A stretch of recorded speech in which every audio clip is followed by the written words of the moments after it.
আমরা আপনাদেরকে শোল ফিশ কীভাবে কাটা হয়, মানে যেটা আমরা পাতা মাছ বলি, সেটা কীভাবে কাটা হয় আমরা দেখাবো। এটা হচ্ছে শোল ফিশ। এই কাটো কাটো কাটো, ভালো করে কাটো। কীভাবে কাটা হয় দেখাও। এর কাটার পদ্ধতি, এগুলো কিন্তু খুব সুস্বাদু মাছ। ভোলা মাছের থেকেও কিন্তু এটা খুব টেস্টি মাছ এটা। এইভাবে যদি আপনারা বাড়িতে কাটেন তাহলে কিন্তু খুব সহজেই আপনারা এগুলোকে পিস করতে পারবেন। এইভাবে ছালটা তুলে নিতে হয়। কিচ্ছু গরম জল করার দরকার নেই, এমনি উঠে যাবে। তাই তো, এমনি যাবে তো।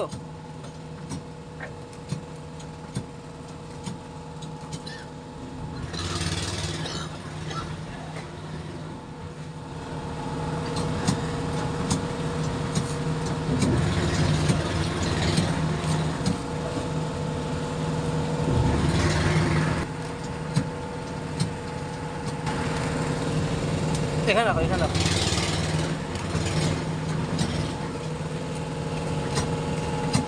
একেবারে ফিলে ফিলে মাছগুলো অ্যাকচুয়ালি চাপটা হওয়ার জন্য ফিলে। হাতে দেখো, হাতে দেখো, সেগুলো দেখো, হাতে নিয়ে এসে দেখো। এগুলো একদম ফ্রেশ মাছ।